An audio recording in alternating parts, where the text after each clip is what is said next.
Why living simply is the strongest thing you can do, Diogenes. The man who challenged everything. There was a man in ancient Greece who lived in a barrel. He owned nothing but a cloak, a walking stick, and a wooden bowl, and even the bowl he threw away after watching a child drink water from cupped hands.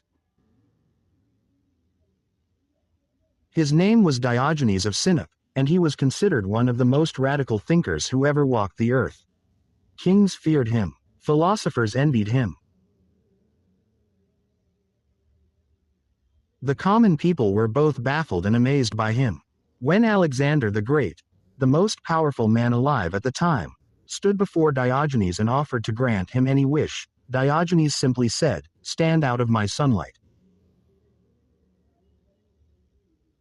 That was it. No request for gold. No ask for power. Just the sun. That single exchange tells you everything you need to know about what real strength looks like. It is not what the world tells you. It is not in your bank account, your title, or the size of your home. True strength is the ability to need nothing that the world can take from you. And Diogenes lived that truth every single day of his extraordinary life. What the world calls strength. Before we go deeper, let us talk about what the world tells you strength looks like. Society has painted a very specific picture. Strength, according to modern culture, means accumulation. It means the biggest house on the block, the most followers online, the most expensive car in the driveway. It means keeping up with everyone else, or better yet, staying ahead of them. We are told constantly, through advertising, through social media, through the people around us, that to be powerful is to have more. And so we chase. We work jobs we hate to buy things we do not need to impress people we do not even like. We fill our homes with objects that collect dust. We fill our calendars with obligations that drain us. We fill our minds with noise, comparison, and the relentless anxiety of never quite having enough.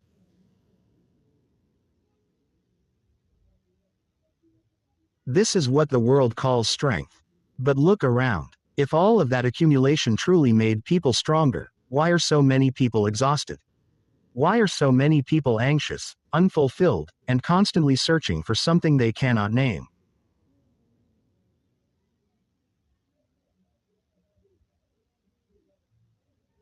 The truth is hiding in plain sight, and Diogenes saw it more than 2,000 years ago. The philosophy of radical simplicity. Diogenes belonged to a school of philosophy called cynicism. Not cynicism in the modern sense of distrust and negativity, but the ancient Greek meaning, living according to nature, stripping away everything artificial, and refusing to be controlled by society's expectations. The Cynics believed that virtue was the only true good, and that everything else, wealth, reputation, comfort, status, was indifferent. Not bad necessarily, but not necessary. Diogenes took this further than anyone. He did not just preach simplicity. He lived it with almost shocking dedication. He slept in public spaces. He ate whatever was available.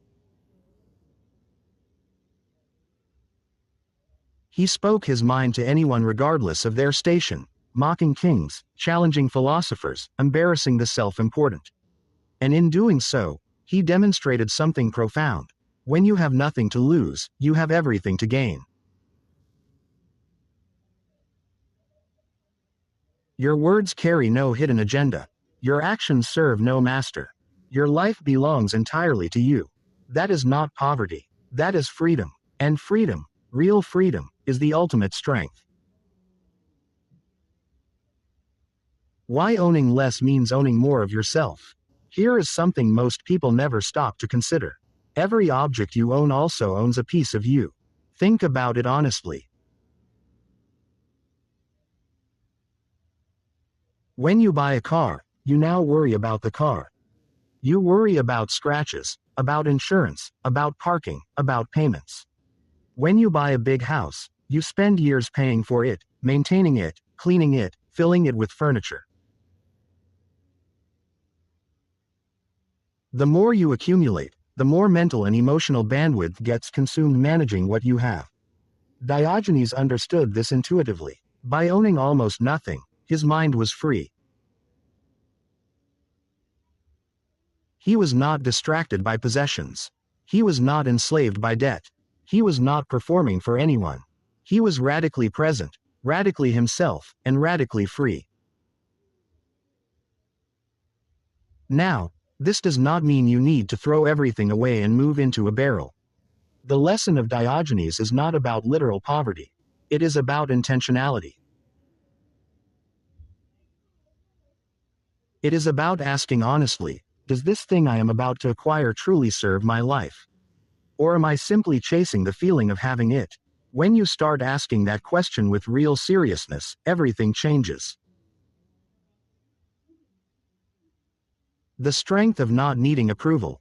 One of the most exhausting things a human being can do is spend their life seeking the approval of others. And yet almost all of us do it. We dress in certain ways to be accepted. We say certain things to avoid conflict. We pursue certain careers because they sound impressive at dinner parties. We shrink ourselves, compromise ourselves, and exhaust ourselves in the relentless pursuit of being liked, respected, or admired by people whose opinions ultimately have very little bearing on our actual lives. Diogenes had absolutely no interest in this game. He famously walked through the marketplace of Athens in broad daylight carrying a lamp, claiming he was looking for an honest man. He was mocking the people around him, the performers, the pretenders, the ones who cared more about appearances than truth. He said what he meant. He did what he believed. He needed no one's applause. And this is where his greatest strength lay. When you release the need for approval, you stop being manipulated by it. You stop bending yourself into shapes you were never meant to take. You become someone who acts from genuine conviction rather than social pressure. That is power that no one can strip from you. Desire is the chain you forget you're wearing. Diogenes taught something that feels almost dangerous in today's world. The fewer desires you have, the freer you are. This is not a call to become numb or passionless. It is something far more nuanced. It is the recognition that unchecked desire is a form of bondage. When you desperately want something, the promotion, the relationship, the recognition, you place enormous power in the hands of whatever stands between you and that thing. You become vulnerable. You become manipulable. You become anxious. Diogenes deliberately trained himself to want less. He practiced sleeping on hard ground so that comfort could not control him. He ate plain food so that luxury could not seduce him. He exposed himself to cold so that warmth could not become a weakness. He was not punishing himself. He was liberating himself. He was building a version of himself that could not be easily shaken because he had already proven to himself that he could endure. There is immense quiet confidence that comes from knowing you can handle whatever life gives you. That confidence is earned not through accumulating more, but through needing less. The courage to live differently. Let us be honest about something. Living simply in a world that constantly screams at you to consume more takes genuine courage. It is easy to follow the crowd. It is easy to buy what everyone else is buying, live how everyone else is living, want what everyone else wants. The path of least resistance is to go along with the current. Living simply requires you to swim against it. It requires you to look at a world telling you to spend and say, no thank you. It requires you to look at a culture obsessed with status and say, that is not my game. It requires you to disappoint people sometimes, Friends who do not understand why you don't want the bigger house, family members who wonder why you seem content with less, coworkers who cannot fathom why you are not climbing harder. Diogenes faced something similar on a cosmic scale. He lived radically differently from everyone around him, and he was mocked for it, dismissed, called a dog, which, interestingly, he embraced. The word cynic comes from the Greek word for dog. He wore the insult as a badge of honor. Because dogs, he noted, are simple, loyal, honest, and unbothered by pretension. There are far worse things to be called. What Diogenes actually had, it would be a mistake to look at Diogenes's life and see only deprivation. Because what he had, truly had, was remarkable. He had complete freedom of speech. No employer to fire him. No lender to threaten him. No social debt to make him careful. He spoke truth to anyone at any time without consequence. He had time, not time that was carved up and sold to institutions and obligations. His time was his own, fully and completely, to spend in thought, in conversation, in wandering the streets of Athens and observing the human comedy with clear eyes.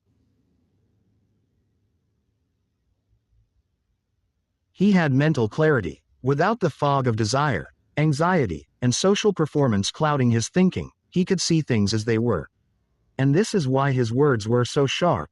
They came from a mind unclouded by self-interest. He had dignity, not the kind that depends on what others think of you, but the kind that comes from living entirely in alignment with your own values.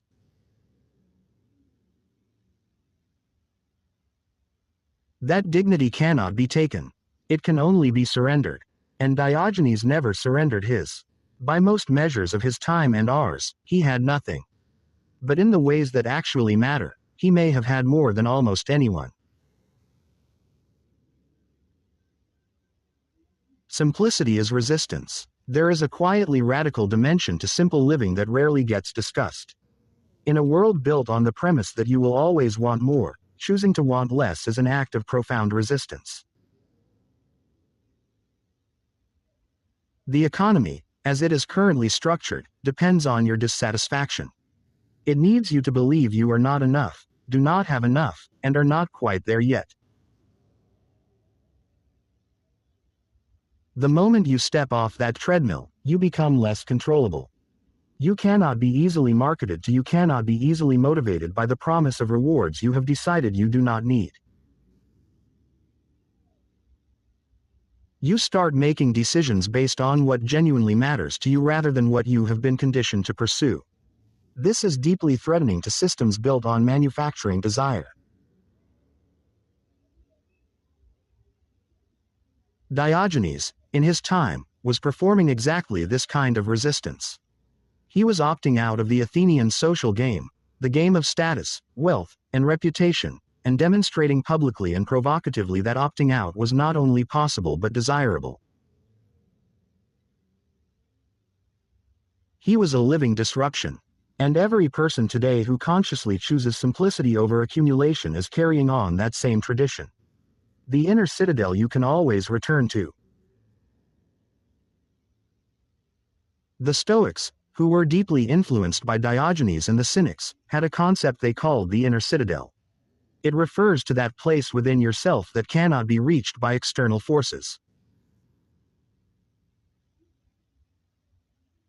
It is where your values live, your sense of self, your fundamental responses to the world. The Stoics believed, as Diogenes believed, that the cultivation of this inner world was the most important project a human being could undertake.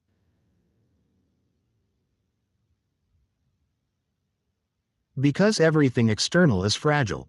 Jobs disappear, relationships end, health fails, wealth vanishes, reputation crumbles, but the inner citadel, if properly built and maintained, can weather all of it. Simple living is, at its heart, the practice of investing in the inner citadel rather than the outer facade. Every time you choose meaning over comfort, Connection over convenience, depth over distraction, you are adding another stone to that inner wall. And over time, you build a self that is genuinely resilient, not because nothing bad can happen to you, but because you know who you are regardless of what happens to you. That is the strongest version of a human being. Not the one with the most, but the one who needs the least to remain whole. How to start living more simply today. You do not have to move into a barrel. You do not have to give away everything you own or reject modern life entirely. The wisdom of Diogenes does not demand that kind of literalism. What it demands is honesty. Start by looking at your life and asking, what am I carrying that is weighing me down? Not just physical objects, though that is worth examining too. But also commitments that drain you without purpose. Relationships you maintain out of habit or obligation rather than genuine care. Goals you are pursuing because someone else decided they mattered. Purchases you make to fill a void that they never actually fill. Begin to subtract, even one thing. Unsubscribe from one thing you do not use. Decline one obligation that does not serve you. Spend one evening without screens. Cook one simple meal. Go one day without buying anything. These are small acts, but they carry the spirit of Diogenes. They are moments where you choose your own aliveness over the noise the world generates to keep you distracted. Over time, these small acts accumulate into a different kind of life, one that is quieter, cleaner, and more authentically yours. The strongest thing you can do. So why is living simply the strongest thing you can do? Because strength is not about how much you can accumulate. It is about how little you can need. It is the freedom to speak your mind because you have nothing to lose. It is the peace of knowing that your happiness does not depend on circumstances outside your control. It is the clarity that comes from a mind not cluttered with desire, comparison, and performance. It is the courage to live according to your actual values rather than the values the world assigns to you. Diogenes understood this at a level that few people ever reach. He looked at the most powerful civilization of his age, said, "None of this is necessary," and proved it every day with his life. He was laughed at, mocked, called a dog. And yet, more than 2,000 years later, we are still talking about him. His ideas still cut through. His example still challenges us. Because real strength endures. Real strength is not dependent on conditions. Real strength is the posture of a person who has decided who they are and refuses to be moved. That is what Diogenes was. That is what you can be too. Final thoughts. If there is one thing to take from the life of Diogenes, let it be this: you already have more than enough within you. The world will spend every available moment trying to convince you otherwise. It will tell you that you are incomplete, that you need more, that happiness is always one purchase, one achievement, or one approval away. Do not believe it. The most radical act you can perform in the modern world is to decide that you are enough, that you have enough, and that your life belongs to you, not to the market, not to your feed, not to anyone else's definition of success. Live simply, think clearly, speak honestly, need less, and watch how quickly you become the most powerful version of yourself that you have ever known. If this resonated with you, please subscribe to the channel. There is so much more wisdom like this waiting for you, from ancient philosophers, forgotten thinkers, and timeless ideas that can genuinely change how you see the world and how you live in it. Hit that subscribe button, turn on notifications, and join a community of people choosing to think differently. See you in the next one.